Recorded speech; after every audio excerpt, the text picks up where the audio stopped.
Subscribe now and press the bell icon. Never miss an update. So are you ready guys to learn some new and special grammar tricks? Yes or no?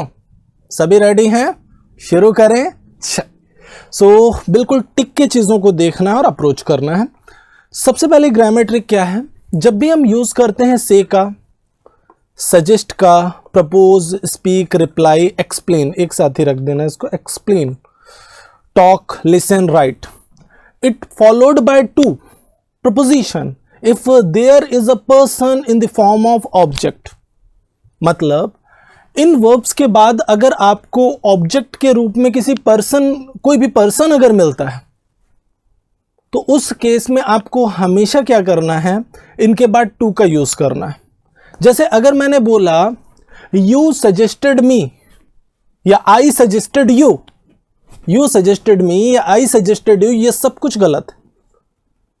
You suggested to me, I suggested to you. Logic समझ रहे हो मेरी बात का मैं क्या कहना चाहता हूं? ठीक है कि अगर सजेस्ट हो गया you proposed to me, I proposed to you, कुछ ऐसा। तो अब ध्यान से समझना, speak, reply, explain, talk, listen, write, से, जब भी इनका यूज करेंगे और इनके बाद ऑब्जेक्ट के रूप में आपको पर्सन मिल रहा है, अगर बंदे की बात हो रही है, किसी भी पर्सन को डिनोट किया जा रहा है, इन दैट केस इनके बाद पहले आप टू प्रपोजिशन का यूज करेंगे और उसके बाद ऑब्जेक्ट का यूज करेंगे। ये चीजें हमने की भी हैं, फिर भी हम गलतियां करते हैं एग्जाम में, क्योंकि आई सजेस्टेड यू अच्छा लग रहा है देखने में, आई सजेस्टेड टू यू अच्छा नहीं लग रहा है, लेकिन जो अच्छा नहीं लग रहा है वही सही है, और जो अच्छा लग रहा है ना पढ़ने में वो गलत है। क्या समझ रहे हो आप सभी मैं क्या कह रहा हूं? यस और नो? तो अब इससे रिलेटेड ये वर्ड्स तो अपने पास रख ही लेना, सभी नोट्स में मेंशन कर लेना। इससे रिलेटेड कुछ क्वेश्चंस देख लेते हैं, फटाफट देखिए और पिक करिए अपना आंसर। क्या क्या बीमारी दिख रही है इसमें? वैसे हलवा सा है, 5 सेकंड का काम है, स्पीड में पिक करो, क्या बीमारी है?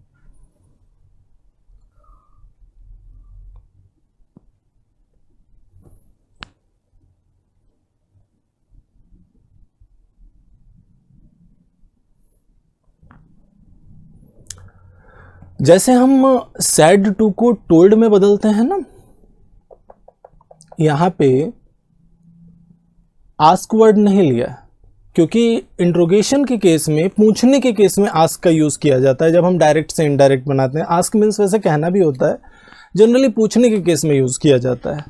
तो जिस कैटेगरी में टोल्ड है उसी कैटेगरी में आस्क्ड भी है, मतलब ट्रांजिटिव वर्ब की कैटेगरी में, इसलिए आस्क के बाद टू का यूज नहीं करते हैं। समझ गए ना? The teacher suggested us that we should work hard. अब देखो सजेस्टेड के बाद टू की जरूरत है, and statement would be the teacher suggested to us, the teacher suggested to us that we should work hard, कुछ ऐसा। अगला, ही सजेस्टेड अस, उसने हमें सजेस्ट किया that we should listen him. अब देखो ही सजेस्टेड टू अस, फिर हमें टू की जरूरत है, he suggested to us that we should listen him, कुछ ऐसा। Next one, very good very good, सबका सिक्सर लग रहा है भाई। अगला ट्रिक क्या कहना चाहता है? Two adjectives denoting different meaning and qualifying the same noun are considered plural and are used in with plural verbs. कहने का मतलब यह है कि मान लीजिए एक नाउन है, कोई भी नाउन ले लेते हैं, जैसे गंगा हो गया, संतोष, जाहिद, कुछ कोई भी नाउन ले लिया, कोई भी नेम ले लिया, या कोई भी मोबाइल फ़ोन ले लिया, मोबाइल फ़ोन ले सकते हैं, ये रिमोट ले सकते हैं। देखो रिमोट फिर से सोच रहा है, देखो मुझे फिर से ले लिया। एग्जाम्पल में मेरा आना तो मैंडेटरी बन गया लगता है, ये ऐसा ये सोच रहा होगा, मैं नहीं सोच रहा हूँ। तो अब अगर मैंने किसी भी नाउन की बात की और इसके लिए दो अलग अलग एडजेक्टिव लगाए, एडजेक्टिव 1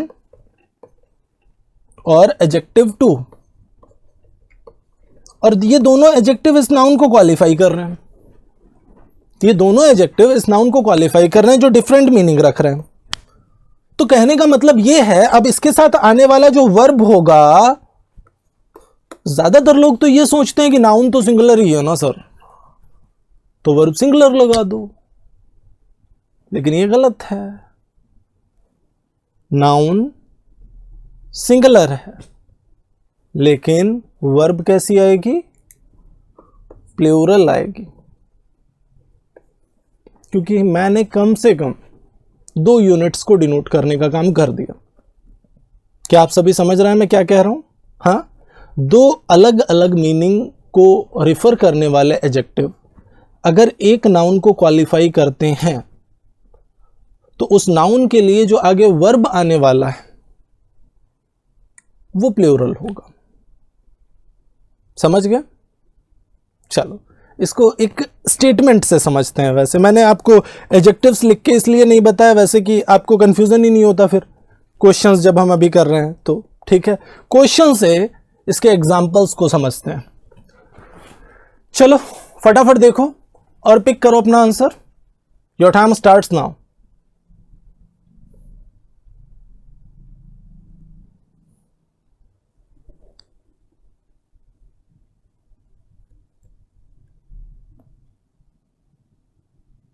ओके,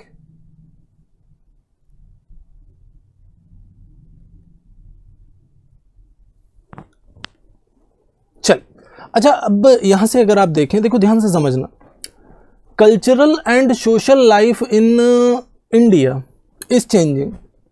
अब देखो ध्यान से समझिए, हम लाइफ को क्वालिफाई कर रहे हैं किससे? कल्चरल से एंड सोशल से। अगर आप ध्यान से देखें तो स्टेटमेंट तो देखने में अच्छा लग रहा है, स्टेटमेंट देखने में बहुत अच्छा लग रहा है, लेकिन गलत है। कल्चरल लाइफ अलग है और सोशल लाइफ अलग है। यस और नो? Are you agree? तो अगर ये अलग अलग कल्चरल और सोशल लाइफ्स की अगर हम बात कर रहे हैं तो इसके साथ आने वाला वर्ब भी कैसा होगा? प्लूरल होगा। And the statement would be cultural and social life in India are changing. This would be the correct structure. Yes or no? Cultural and social life in India are changing. This would be the correct structure. Same as summer and winter vacation is compulsory in our school. अब देखो, summer and winter vacation. Summer vacation, winter vacation मिली होंगी ये छुट्टियां आपको। दिसंबर का जो last week होता है उससे छुट्टियां शुरू हो जाती हैं हमारी। स्कूल का याद है आप सबको, 10 to 15 डेज की छुट्टियां, जब आप 6-7th क्लास में थे, याद करो वो टाइम। तो वो टाइम आपके लिए बहुत ही लेजरफुल रहता था, 10 to 15 डेज का टाइम। फिर हम इंतज़ार करते थे उसके बाद जून की छुट्टियों का, क्योंकि जून की छुट्टियों का काफ़ी इंतज़ार रहता था हमें, 1 महीने की छुट्टी। वाओ!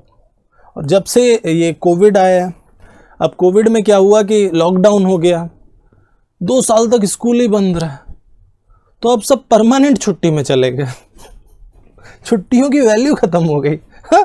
तो समर एंड विंटर वेकेशन, तो समर और विंटर दोनों क्वालिफाई कर रहे हैं किसको? वेकेशन को। दोनों अलग अलग यूनिट हैं, और अगर दोनों अलग अलग यूनिट हैं तो इस पर्टिकुलर केस में आने वाला वर्ब भी कैसा होगा? प्लूरल होगा। And the statement would be summer and winter vacation are compulsory in our school. क्या क्लियर हुई ये चीज? क्या सभी को क्लियर हो गई ये चीज? यस और नो? समझ गया ना अच्छे से? फंसोगे तो नहीं अब इसमें? हाँ, चल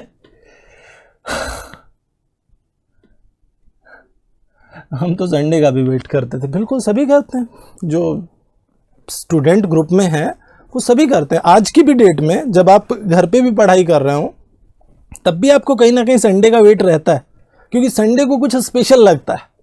देर तक सोना, रिलैक्स मोड में रहना, ऐसी आदतें बहुत सारे लोगों की होंगी अभी यहाँ पे, ठीक है? तो अब और उस टाइम पे कुछ ज़्यादा ही, जब हम 6-7th क्लास में होते हैं, छोटे बच्चे होते हैं, तो एक अलग ही माहौल होता है संडे वगैरह का। हाँ, चल, सो सभी को क्लियर है ना? Subscribe now and press the bell icon. Never miss an update.